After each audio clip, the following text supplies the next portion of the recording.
Bora falar de um possível IPO da BB Consórcios. Será que o Banco do Brasil poderia se desfazer dessa área e abrir capital no Ibovespa?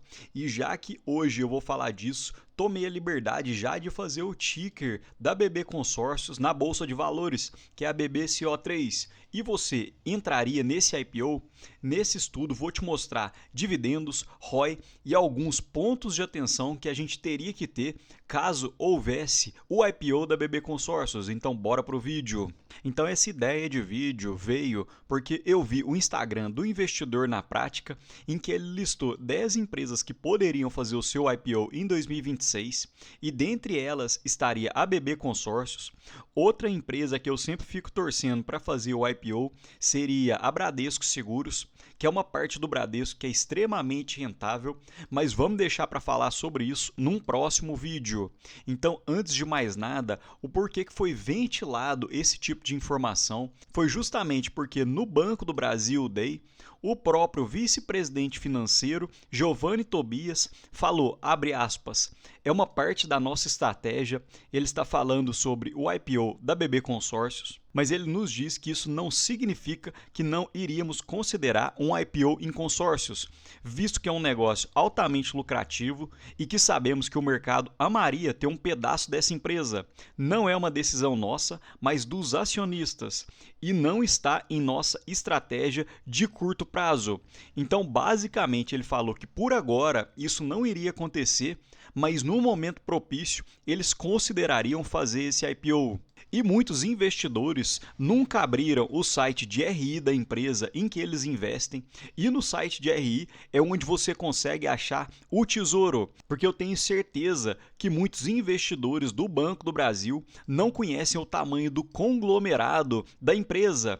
Então percebam que o Banco do Brasil detém o Banco do Brasil Américas, Banco do Brasil Securities, Banco do Brasil Administradora de Cartões, BB Elo, BB Leasing, BB USA Holding, BB Tecnologias, BB Administradora de Consórcios, que nós vamos falar hoje, e a BB Asset Management, dentre outras diversas participações, como a BB Seguridade, BB Caimã, Banco da Patagônia e BBAG.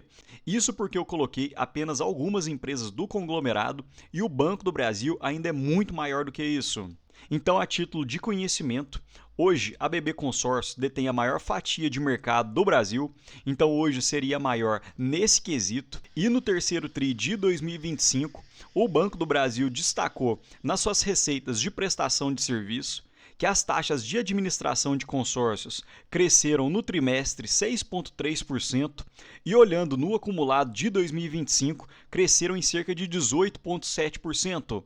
Então, realmente, até mesmo no ano que o Banco do Brasil vem sofrendo muito, a taxa de crescimento dos consórcios foi extremamente elevada. E nesse gráfico fica ainda mais fácil de ver, porque apesar das cotas ativas terem diminuído de 1,8 milhão para 1,7 milhão, as receitas com prestação de serviços aumentaram de 765 milhões para 916 milhões, o que foi uma alta de 16,5%, principalmente com destaque ao segmento de automóvel, que registrou um crescimento de 84% em relação ao terceiro TRI de 2024. Porém, um detalhe é que o setor de consórcios vem crescendo muito no Brasil, então olhando o mercado como um todo, o setor de consórcios cresceu em cerca de 24,6%, enquanto o Banco do Brasil cresceu em cerca de 16,5%. Então, consequentemente, entre aspas, o Banco do Brasil perdeu fatia de mercado, porém continua sendo o primeiro nesse segmento. Então, agora que a gente já fez uma análise para a gente conhecer um pouco da BB Administradora de Consórcios, vamos começar com os cálculos. Então, percebam os números que a gente quer ter, principalmente para poder analisar um possível IPO. Percebam na linha amarela que detém a BB Administradora de Consórcios.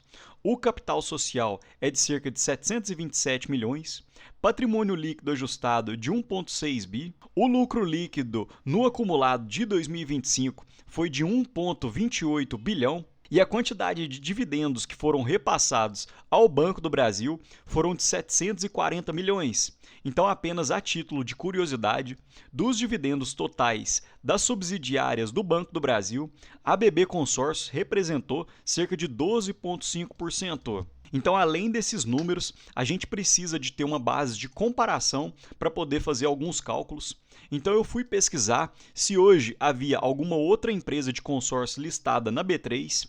Havia a BRGE3, porém ela saiu da Bolsa de Valores porque foi feito o fechamento de capital através da oferta pública de aquisição com registro apenas no banco escriturador, que foi o Banco Santander.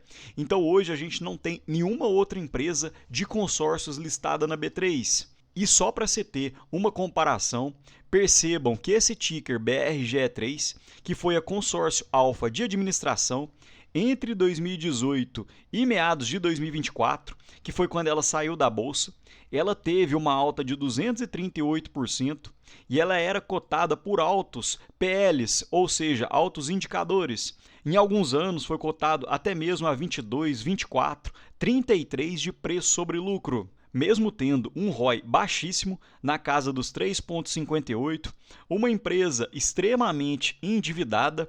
E outro detalhe interessante é que quando a gente olha as receitas entre 2014 e 2023, elas diminuíram no período e o lucro líquido foi bem oscilante no período, praticamente estagnado. Então, se nós fôssemos comparar com essa empresa, eu acho que teria uma distorção muito grande. Então, eu preferi fazer uma base de comparação com as empresas de seguridade da Bolsa, que é a BBSE, Caixa Seguridade, Porto Seguro e a IRB. Então, quando a gente pega principalmente o indicador de preço sobre lucro, percebam que fica entre 8 e 11 vezes. Então, com os números em mente, agora a gente consegue fazer uma estimativa muito interessante. Então, percebam que o patrimônio líquido ajustado era de 1,6 bilhão. O lucro líquido, a expectativa para 2025 completo, ficaria na casa de 1,7 bi. Então aqui a gente conseguiria já fazer o ROI da empresa, que ficaria em mais de 100%, em torno de 105,7%, principalmente porque a BB Consórcios usa os canais do Banco do Brasil para fazer a sua distribuição, então conseguiria ter um ROI extremamente alto, assim como a BB Seguridade hoje tem um ROI na casa dos 88%, a BB Consórcios com certeza também teria um ROI extremamente alto. E eu utilizei uma expectativa de PL médio na casa de 9, visto que, conforme falei, a média entre as seguradoras ficavam entre 8 e 11. Então, essa empresa, que seria a BBSO3, ficaria com um valor de mercado de cerca de 15,3 bilhões e com um payout de 75%, teria um dividend yield na casa dos 8,33%. E com o reinvestimento dos 25% que não seriam pagos através de dividendos, ela conseguiria rentabilizar na casa dos 26,4%, principalmente por causa desse alto ROI que ela conseguiria. Então, a BB Consórcios poderia ter um retorno nominal na casa de 34,7%, o que seria IPCA mais 28,7%. Mas vocês devem ter percebido que aquela seria uma expectativa de PL muito otimista, visto que aquelas empresas mostradas já eram empresas consolidadas, porém no IPO, com certeza, o Banco do Brasil não iria vender a BB Consórcio por um PL de 9, ficaria na casa dos 15 a 17, assim como aconteceu com a Caixa Seguridade e com a BB Seguridade.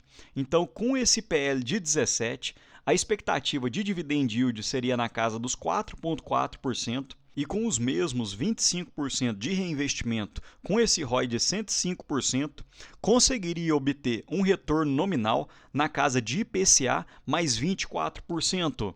Então, muita cautela, conforme esses pontos de atenção. Primeiro, porque depende da aprovação dos acionistas, então esse IPO não é algo simples. Outro detalhe, a expectativa da Selic para 2026 seria entre 15% e 12%, então isso ainda seria um alto custo de capital.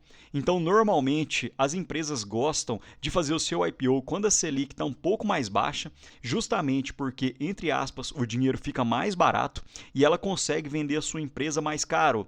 E, principalmente, cuidado ao entrar em IPOs, porque ninguém quer vender o seu negócio barato. Então, conforme mostrei no último slide, com certeza a BB Consórcios não entraria na bolsa com um PL de 9, e sim um PL de 17, 18, 20 vezes. E aí, com um PL alto desses, com certeza você não conseguiria um dividendo atrativo. Esse é o tipo de empresa que você consideraria entrar no IPO, ou seria melhor esperar um pouco, mesmo com a credibilidade do Banco do Brasil? Será que seria melhor entrar no IPO ou aguardar os números arrefecerem? Me conta aqui nos comentários que eu aprendo muito com vocês. No mais, deixo um ótimo dia para vocês e um abraço.